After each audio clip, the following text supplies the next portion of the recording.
Coronation Street has confirmed that Theo Silverton will be consumed by rage on Christmas Day, as his campaign of abuse against Todd Grimshaw deepens following a violent confrontation earlier this month. The question hanging over the cobbles is no longer whether Theo will lose control, but whether Todd can finally escape it. Todd Grimshaw had never liked the idea of surveillance.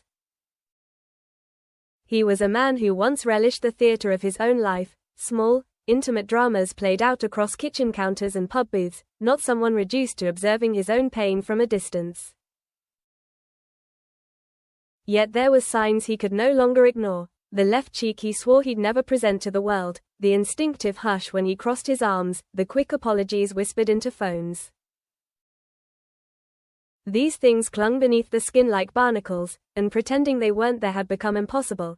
Theo had a talent for editing reality, not just footage, but truth itself. He could rearrange fragments of honesty into evidence for a story he alone authored. When Todd discovered footage of their earlier confrontation, fists flying like flung words, the cupboard door slammed shut, a wine glass exploding into punctuation, he believed, briefly, that he finally had proof. He watched the recording with a flicker of triumph. Ownership of the narrative, at last. That illusion shattered quickly. Theo had already removed the camera hard drives and reconstructed events into a brutal counterfeit. Cuts, pauses, ambient sounds turned into weapons. Then came the messages, short, plausible, quietly devastating, sent to friends and family. Todd's been stressed. He tripped, fell on glass. I'm worried about him. He's not sleeping. With velvet rope precision, Theo ushered them into his version of events, tilting the world until Todd looked like the danger. So on Christmas Day, when the street smelled of rosemary, coal and promise, Todd dressed as if everything were fine. He chose a pale blue shirt, the color Theo liked, the one that brought approval to his eyes, and shoes that made no sound. He practiced smiling in the hallway mirror until the muscles felt unfamiliar. George and Christina would arrive for lunch. Glenda too, bristling yet carefully cheerful. Summer, warm, quick, harmless almost by definition, would be there as well. They would sit around Theo's table and play charades. Theo would be the attentive host, the stabilizing presence. And in the quiet corners, he would throw his voice. Lunch began gently, like warm bread. Turkey, stuffing, gravy that suggested care and intention. Summer slid into the seat opposite Todd, her face lit with excitement. She passed him a small envelope, casually wrapped, as if joy were the default setting. It's nothing big, she said, but her eyes told the truth. Inside was a ticket. An Andrew Scott retrospective. 3 days away. Todd held it as if it might dissolve. Summer teased the room, laughter folding around her. Todd had always loved him. Theo's expression changed first, a small rustle that began in the eyes and drifted downward. Todd felt the pressure before he saw it. Theo smiled, but it was mechanical now.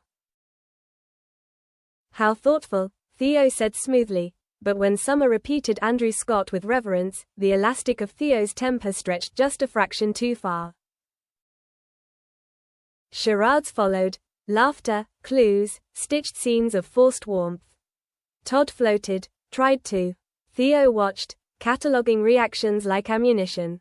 When Todd leaned in to offer a hint and met Theo's grin, too sharp, fear returned, heavy and familiar. Summer's turn. She misread the clue and performed theatrical intensity instead. Andrew Scott. Applause. The ticket slid across the table like a talisman. Theo's jaw tightened. What a thoughtful gift, he repeated, flat this time. After dessert, the temperature shifted. Theo's fingers tapped the table with military precision.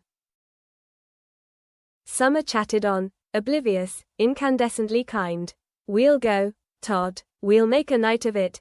We'll see about that, Theo said casually, cruelty pocketed but unmistakable. Todd tried humor. It failed him. His voice emerged small. Theo leaned forward. The room leaned with him. Then it happened. A glass shoved aside. A palm slammed down. The crash echoed through cutlery and nerves alike. Shards scattered across the floor, wine spider webbing like a dark soliloquy spilled mid-performance. Time slowed. Shock landed unevenly. Theo laughed, sharp, rehearsed, clumsy, he said, bending to collect the glass with theatrical care. Force of habit. Todd tasted copper. He could have spoken, could have shown the bruises, played the footage, told the truth. He didn't. Summer reached for him. Are you all right? He wanted to say yes, or no, or everything, but the ledger in his mind balanced humiliation against survival. Theo had already taught the room how to doubt him. Glenda noticed the trajectory of the glass. Christina smoothed the moment with practical calm. But Summer lingered. She saw the recoil, the faint blue bruise beneath Todd's sleeve. For the first time that day, someone truly looked at him. Do you want to step outside? She asked quietly. Outside, the air smelled of exhaust and mulled wine.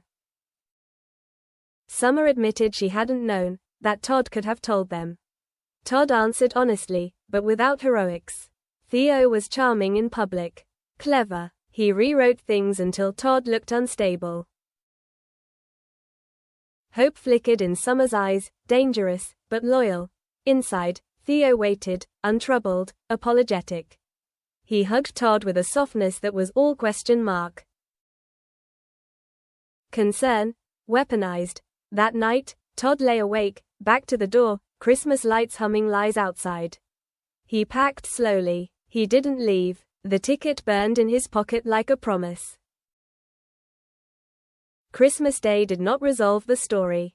It never does. But something shifted. A crack formed, enough for others to see through. For Todd, it was not an ending, but a landmark.